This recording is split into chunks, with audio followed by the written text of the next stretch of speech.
My Korean Mafia boss husband's mistress demanded he choose. His 3 words shattered her world. The night Mira Voss told my husband to choose, every camera in the ballroom turned toward me like I was already guilty. I stood near the service doors of the Grand Hanuel Hotel, wearing a black waitress uniform, holding a silver tray of champagne I had no strength left to serve. Gold lights burned above us. Violins played softly. Rich women whispered behind crystal glasses. Men in tailored suits stood still because Han Tae-oh was in the room. In Seoul, people did not simply know Tae-oh. They feared him. He was the cold Korean Mafia boss who owned hotels, ports, private clubs, shipping routes, and the kind of loyalty money alone could never buy. When he walked into a room, men lowered their voices. When he raised one finger, guards moved before he spoke. A black dragon tattoo curled from his wrist to the back of his hand, half hidden under his cuff, and people stared at it like it was a warning sign. To everyone in that ballroom, I was just the black waitress. To Han Tae-oh, I was supposed to be more.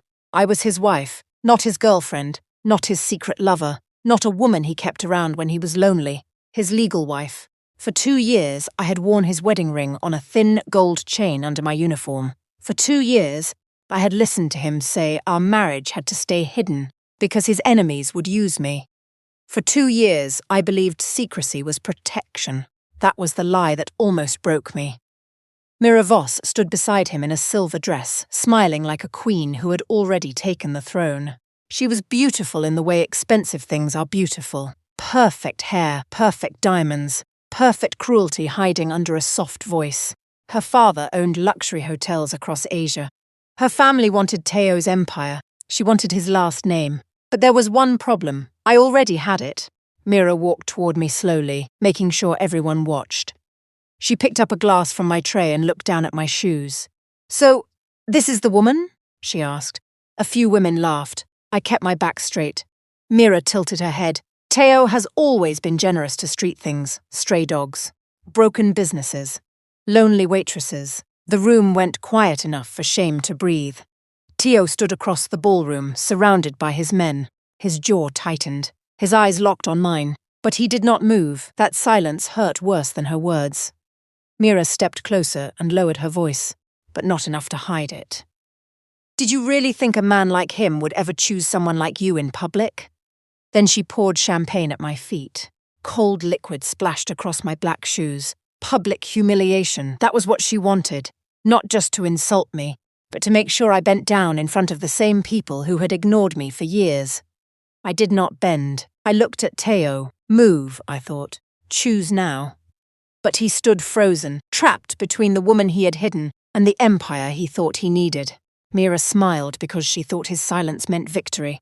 Then she turned toward him and lifted her chin. "Choose, Tae-oh," she said, loudly. "Me, my family, and your future. Or her." The ballroom stopped breathing. I slowly placed the tray on the nearest table. My hands were steady, even though my heart was breaking in real time. Then I reached under my collar, pulled out the chain, and showed the ring. A gasp moved through the room. Mira's smile slipped. Tae-oh took one step toward me. I held the ring in my palm and said, "You don't have to choose me now. I should have chosen myself before you ever made me a secret. If you were Selah in this humiliation beat, would you stay silent or walk away? Comment, walk away if you believe dignity should never beg for a seat." Then I turned and walked away. But this was the shocking twist. That was not the moment I lost everything. That was the moment my counterattack began.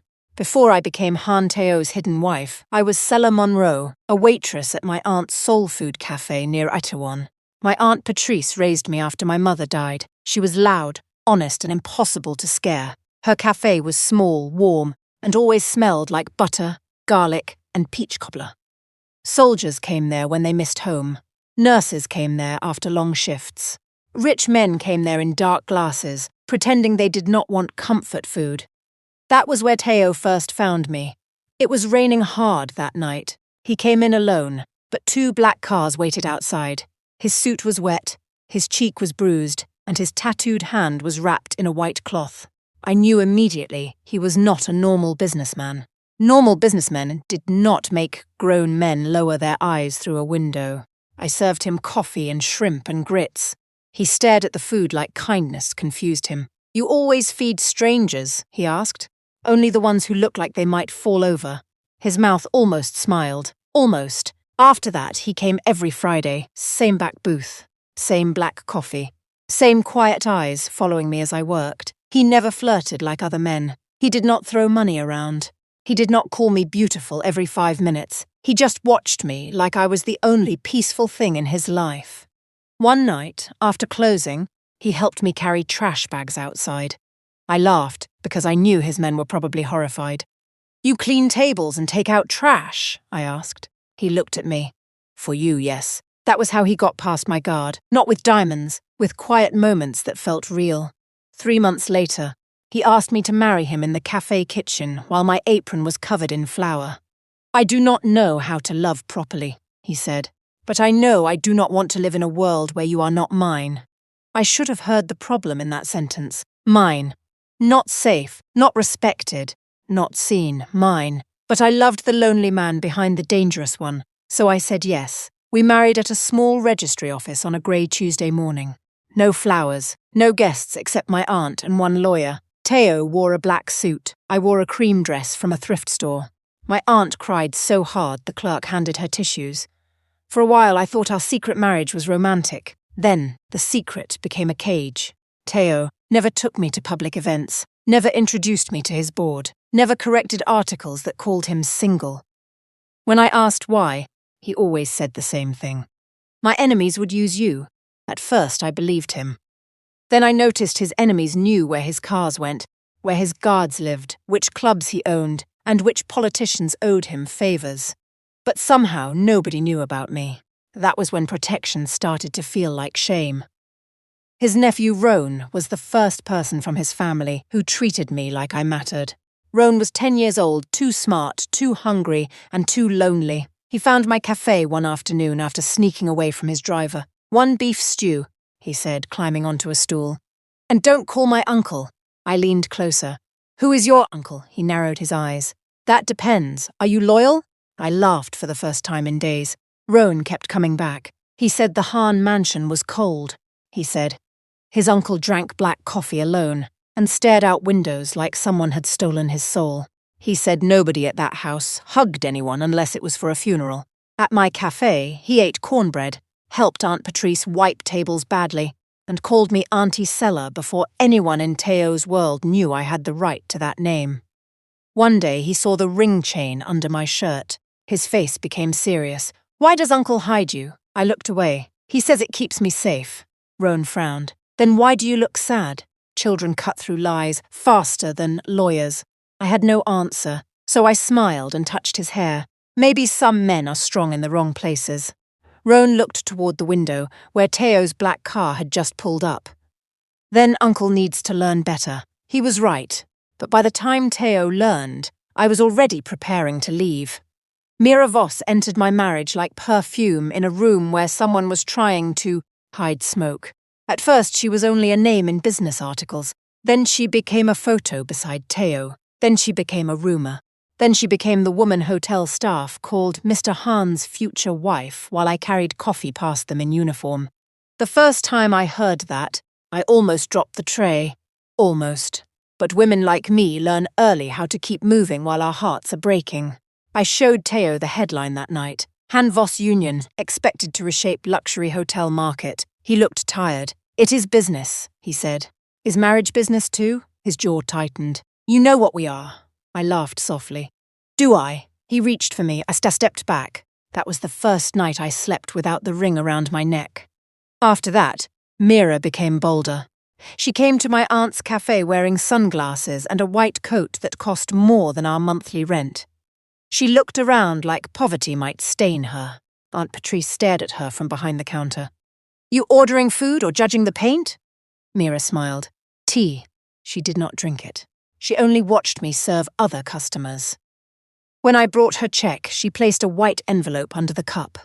Inside was a $1 million check and a note. "Leave Seoul before you embarrass yourself." I stared at the paper for a long time. Then I took a picture, put the check back in the envelope, and locked it inside my aunt's old cookie tin. Not because I wanted her money. Because revenge needs evidence. A week later, Mira came again. This time, she arrived with 2 hotel security men. "I want to rent this place for a private event," she said. Aunt Patrice crossed her arms. "No," Mira smiled at me. "That is sad. I wanted to see if the waitress could serve at her own goodbye party." I said nothing. She leaned closer. "You are not built for his world. Women like you are entertainment. Women like me are alliances." Her cruelty was sharper now, more public, more certain, because Tae-oh's silence had made her brave. That night, Roan came to the cafe looking scared. "Mira asked my driver where I go after school," he whispered. My blood turned cold. Did he tell her? No, but she knows I come here. I crouched in front of him. "Listen to me carefully. If she follows you, call me first. Then call your uncle. Do not be brave alone." He nodded. Then he asked the question that broke me. "Are you leaving, Uncle?" I looked toward the kitchen, where Aunt Patrice was pretending not to listen. "I don't know," I said. But I did know. I had already started my comeback. My father, the man I barely remembered, had left behind more than old pictures. He left behind shares in Whitfield Maritime Trust, an American holding company connected to ports, shipping lanes, and debt rights across Asia. For years, I thought it was just confusing paperwork. Then a lawyer contacted me. A quiet Korean woman named Attorney Ji-hae-rin. She wore plain suits, cheap shoes, and the calm face of someone who knew where bodies were buried on balance sheets. When she reviewed my documents, she looked at me for a long time. "Mrs. Han," she said, "do you understand what you control?" I shook my head. "You control the port access Mr. Han and the Voss family both need." I sat back. "Their biggest deal," she continued, "cannot close without you. That was the power reversal waiting under my waitress apron. I almost told Tae-oh. I almost gave him the truth. But that night, while we sat in my apartment, Mira called him. Her name lit up his phone. He turned it face down, but I had already seen it. There are moments when love does not die. It wakes up, it looks around, and it finally understands it has been sleeping in a burning house. So I kept my secret identity quiet, and I waited for the right room, the right witnesses, and the right mistake. Mira gave me all 3. The Grand Annual Gala was supposed to announce the Voss-Han partnership. Mira thought it would also announce her as Tae-oh's future bride. She arranged the guest list herself, investors, reporters, hotel heirs, politicians, Tae-oh's board, even 2 gossip channels that pretended to be business media. She wanted the whole city to watch her win. I wanted them to watch the truth arrive. Attorney Ji told me to stay away. "You do not need to stand in the fire," she said. But I did, because Mira had built her power on making me invisible. If I disappeared that night, she would turn my silence into her crown. So I came in my waitress uniform, white shirt, black skirt, apron, hair pulled back. Let them see the woman they thought was beneath them. Let them remember my face. Tae-oh saw me as soon as I entered the ballroom. His eyes sharpened, his guards shifted. One man touched his earpiece. Tae-oh crossed the room fast. "Selah," he said quietly. "Why are you here?" I lifted the tray. "Working." His face tightened. "You should not be in this room tonight." I smiled, but it hurt. "You made sure of that for 2 years." He flinched. Before he could answer, Mira appeared beside him and slid her hand around his arm. "There you are," she said. Tae-oh removed her hand at once. But I had already seen enough. Mira saw it too. Her smile hardened. "Do not embarrass me tonight," she whispered to him. I almost laughed. Cruel people always fear embarrassment more than cruelty. The speeches began. Champagne moved. Cameras flashed. Tae-oh's men stood along the walls, like shadows with eyes. Every now and then someone glanced at the tattoo on his hand and looked away quickly. Mira took the microphone. "Tonight is about loyalty," she said. "It is about knowing who belongs beside power." Her eyes found me. There it was, the setup. She stepped down from the stage and walked toward me. "Some people," she said, still holding the microphone, "mistake kindness for importance." The room turned. Tae-oh's face went dark. "Move," I thought again. But Mira was already in front of me. She picked up a champagne glass from my tray. "Tell me," she said, smiling for the cameras, "how long did you think a man like Han Tae-oh would keep playing house with a waitress?" The words landed hard, but I did not bow my head. Mira leaned in. Did you think his tattooed hand would hold yours in public? Did you think his empire would kneel for your little cafe? A few guests laughed. Tae-oh took one step forward. Mira saw it and struck faster. She poured the champagne at my feet. Cold liquid splashed over my shoes. Then she turned to Tae-oh. Choose, she said. Me, my family, and your future or her. The room froze. I looked at my husband. The old pain rose in my throat, but I swallowed it. Then I pulled the ring chain from under my collar. The whispers began instantly. Is that a wedding ring? Why does she have that? Mira's eyes widened. Tae-oh reached me, but I stepped back. You don't get to save me after letting her break me, I said. His face cracked. Selah, that one word almost ruined me. But I remembered the check, the service entrance, the fake engagement rumors, the way I had spent 2 years being loved in private and disrespected in public. I placed the ring on the tray. My name is Selah Monroe, I said clearly, and I am done being hidden. Then I walked out. This time, Tae-oh followed. So did Mira. And behind us came every camera she had invited. The hallway outside the ballroom was bright, cold, and silent. Tae-oh caught up to me near the elevators. Selah, wait. I turned. You had 2 years to say that. Mira rushed up behind him, her silver dress flashing under the lights. What is going on? She snapped. Why does she have a ring? I looked at her. Because I married him before you turned greed into a personality. Her mouth fell open. She looked at Tae-oh. Tell me she is lying. Tae-oh's eyes stayed on me. She is not. Mira went still. There it was, the first crack. But I was not finished. She pointed at me. You married a waitress? His voice dropped. I married Selah. Mira laughed like the truth offended her. Do you understand what my family is bringing you? Hotels, investors, political cover, clean. I looked at Tae-oh. And that is why I was hidden. He said nothing. His silence was familiar, but this time it did not control me. I nodded slowly. You thought I was the weakness. No, he said. Yes, I answered. You protected your empire in public and loved me in locked rooms. But private love becomes public shame when your wife is left alone to be insulted. Mira raised her phone. I can ruin this.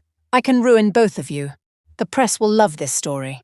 Mafia boss hides black waitress wife while courting Voss heiress. I smiled. That made her nervous. You should call them, I said. Call everybody. Tae-oh looked at me like he did not know this version of his wife. Good, maybe he should meet her.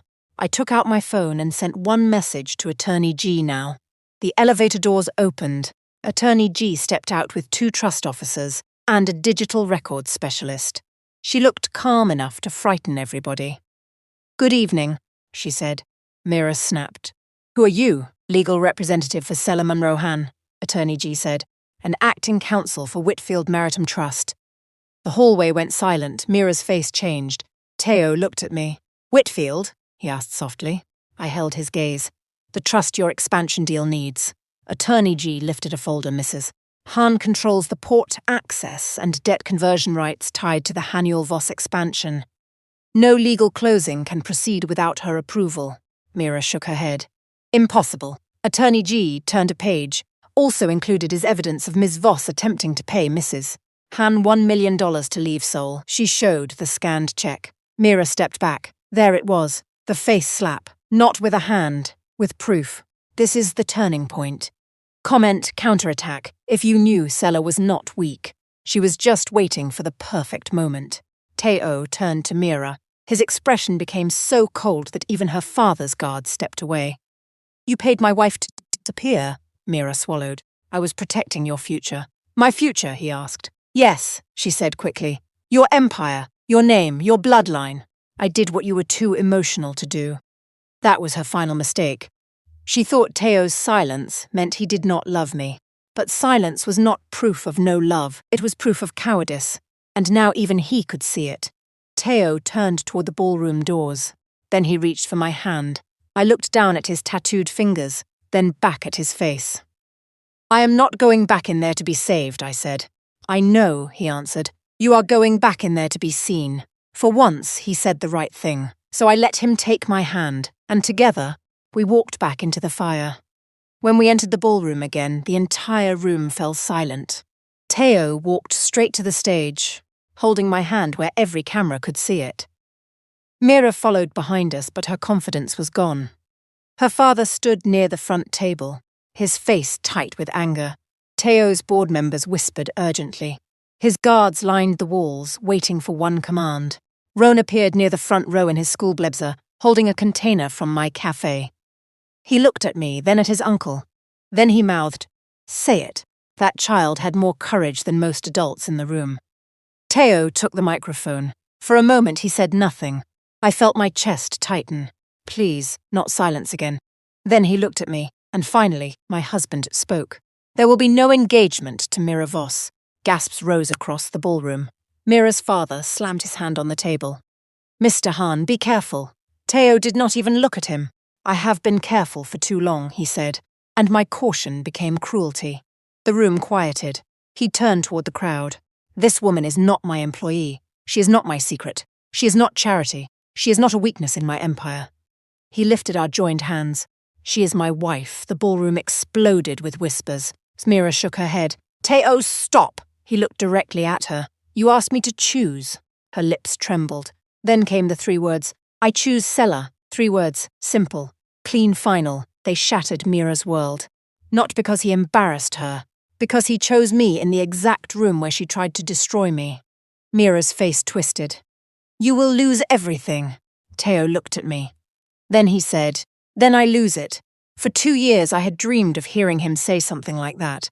But the painful truth was, I no longer needed it to survive. That was my glow-up. Not makeup, not money, not a new dress. My glow-up was realizing I could still love him, and still leave if love came without respect. Attorney G stepped onto the stage and connected her tablet to the ballroom screen. Documents appeared behind us. Whitfield Maritime Trust, port access rights, Voss shell accounts, the $1 million check, messages from Mira calling me the Waitress problem, audio of her saying, "By the time he chooses, she will be too humiliated to stand." The room froze. Public humiliation had come back for its owner. Karma knows how to return a package. Mira's father turned toward her. "What did you do?" she whispered. "I was protecting us," Attorney G said calmly. "No. You were interfering with a legal spouse and attempting to influence a major business transaction through coercion." A board member stood. "Mr. Han, if Mrs. Han controls the port rights, we do not need Voss." The power reversal hit so hard that Mira grabbed the back of a chair. 1 minute, she was the future queen. The next, she was a liability in silver heels. Tae-oh faced his board. "End all Voss negotiations," Mira gasped. "You cannot do that." He looked at her. "I just did. Face slap. Public. Clean. Final." Then he turned to me and lowered the microphone, but the room still heard him. "I failed you," he said. "I told myself hiding you was protection. But I made you carry loneliness and call it safety." My eyes burned, he continued. "You should never have had to prove your worth to people beneath your dignity." I took the microphone from him. The room held its breath. I looked at Mira first. "You thought serving tables made me small," I said. "But honest work never lowered me. Your cruelty lowered you." Then I looked at Tae-oh. "And you do not get forgiven just because you finally told the truth." He nodded slowly. "I know. Good. Because this was not a fairy tale where 3 words fix 2 years. This was a comeback. And comebacks begin when a woman stops begging to be chosen." I left the gala alone. That shocked the reporters more than the hidden identity reveal. They expected me to fall into Tae-oh's arms. They wanted a perfect romance ending outside the hotel doors. They wanted the cold Mafia boss, the betrayed black waitress wife, the crying mistress, and one clean kiss for the cameras. But healing is not a performance. Tae-oh followed me to the curb. His driver opened the back door of the black car. I did not get in. "Selah," Tae-oh said softly. I turned. For the first time, he looked less like the most feared man in Seoul, and more like a man standing in the ruins of his own choices. "I meant what I said," he told me. "I know. Let me take you home. I am going home." He looked at the car. I shook my head. "Mine, not yours." Pain moved across his face. "Can I come?" "No." He accepted it. That mattered. The old Tae-oh would have ordered protection, sent guards, bought a building, called it love, and expected me to be grateful. This Tae-oh only nodded. "What do you need from me?" he asked. I almost said nothing. But pride is not always strength. Sometimes honesty is. "Time," I said. "Truth. And no more locked rooms. You have them." I walked away with everything they thought I needed him to give me. My name, my dignity, my trust, my power, my ring in my purse. And yes, in the language my audience would understand, she walked away with everything. But walking away did not mean I stopped hurting. Back at the cafe, Aunt Patrice waited with tea, slippers, and the expression of a woman who had watched the live stream 5 times. Well, she said, that silver dress girl learned the difference between shiny and valuable. I laughed. Then I cried. I cried so hard I slid down the kitchen cabinet and sat on the floor like a child. Aunt Patrice sat beside me and held my hand. I still love him, I whispered. I know, baby, I hate that. No, she said, you hate that loving him made you lonely. That was the truth. Over the next few days, Seoul turned my pain into headlines. Secret wife of Han Tae-oh revealed. Waitress high-risk controls billion-dollar port deal. Voss partnership collapses after Gala scandal. Some people called me lucky. Some called me dangerous. Some called me brilliant. Some called me a gold digger, because bitter people always find a way to hate a woman who survives. But one comment appeared again and again. She won. It should have made me happy. Instead, it made me tired. Because winning in public does not heal private wounds. Roan came to the cafe every afternoon like a small emotional reporter.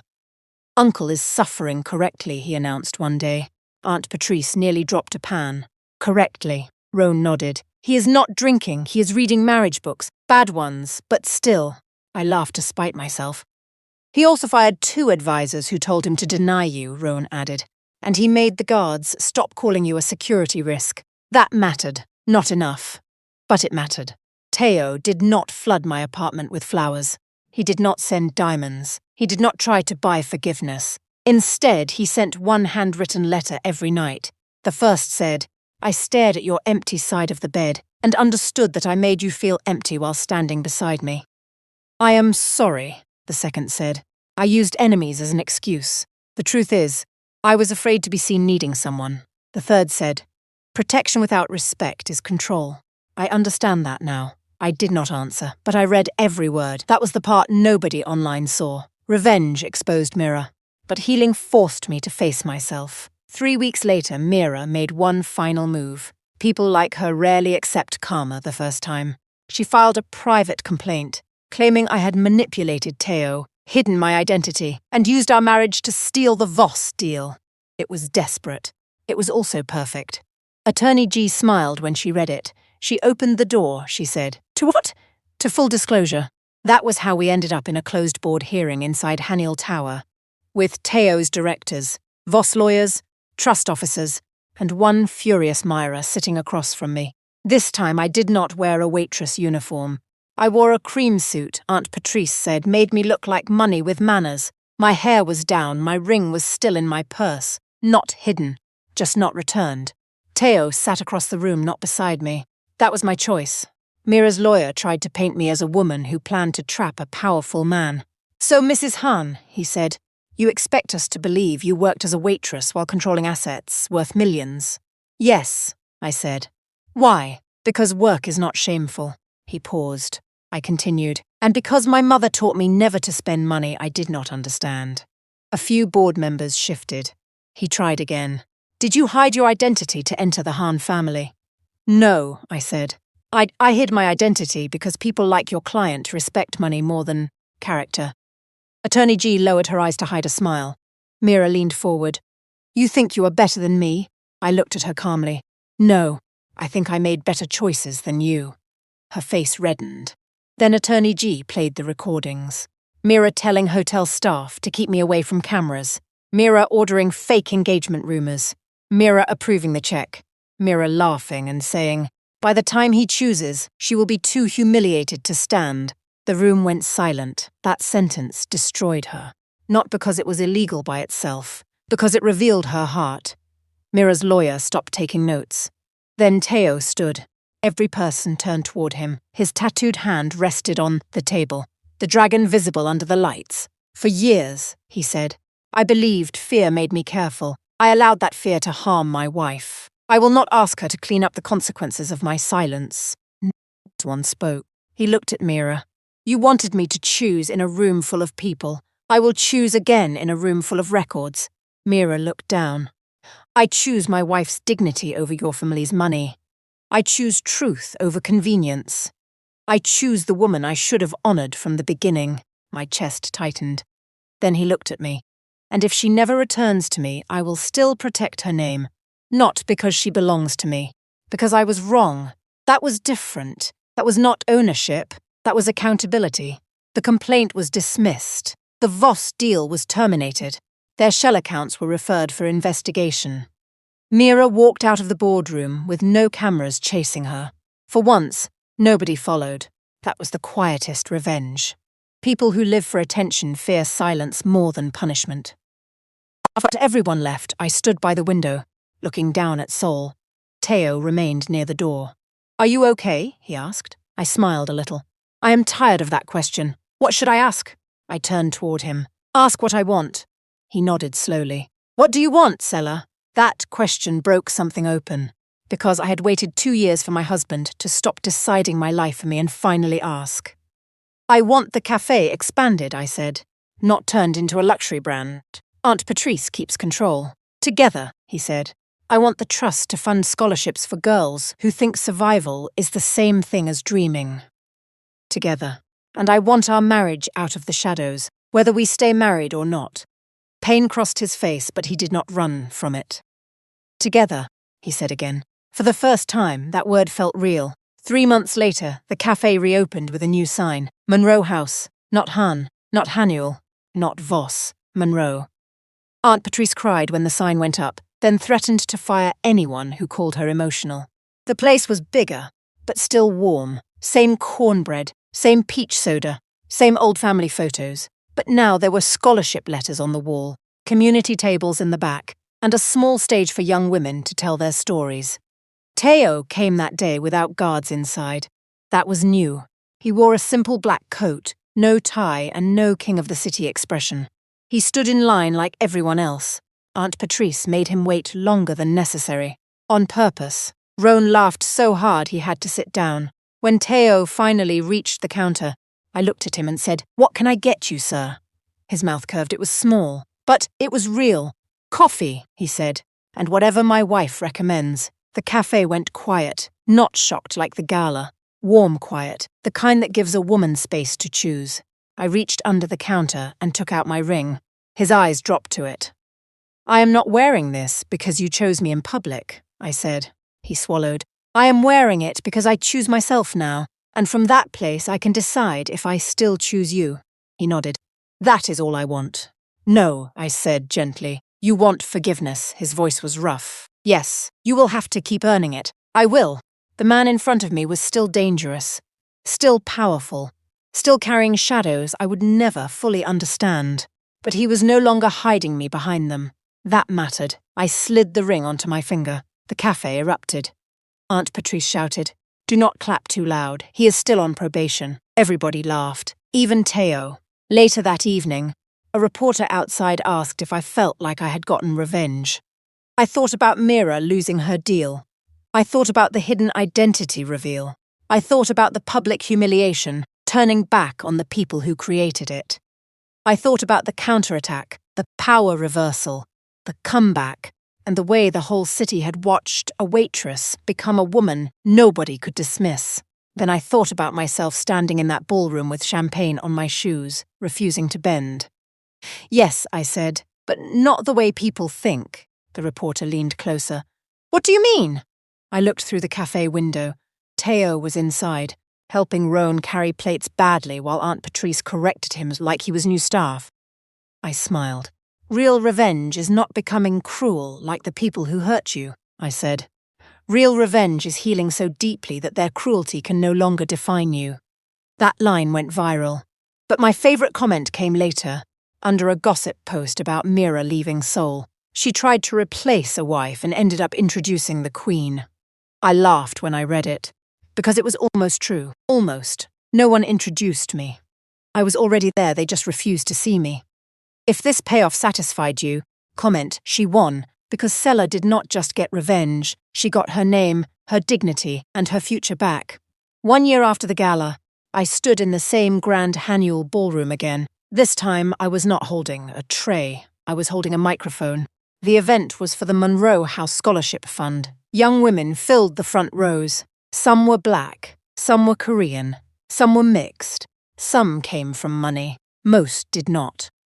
All of them looked at the stage like they were trying to imagine themselves standing there one day. I knew that look. It was the look of girls who had been told survival was enough. I wanted them to know it was not. Tae-oh sat in the front row with Roan and Aunt Patrice. He did not sit like a man who owned the building, even though he still did. He sat like a man honoured to be invited. That was growth. Not perfect, but real. Mira was not there. Her family had sold 2 hotels after the investigation. She had moved somewhere quiet, where cameras no longer chased her. I did not hate her. That surprised me. But hate is heavy, and I had carried enough. When I stepped up to the microphone, I saw the exact spot where she had poured champagne at my feet. For 1 second, I was back there. The laughter, the whispers, the cold splash. The silence from the man who should have protected me sooner. Then I looked down at my shoes. Gold heels this time. Not because gold made me better. Because I liked them. That was enough. I smiled at the room. 1 year ago, I said, I stood in this ballroom and learned that betrayal can happen in public, but so can a comeback. The room went still. I was called a waitress like it was an insult. But waitressing taught me more about power than any boardroom ever could. It taught me how people treat you when they think you cannot help them. It taught me who says thank you, who looks away, who snaps their fingers, who leaves a mess and expects someone invisible to clean it. I looked at the young women. Never let honest work make you feel small. Never let someone's money convince you they have more value than you. And never confuse being hidden with being protected. Tae-oh lowered his eyes. He knew that lesson had cost me. I continued.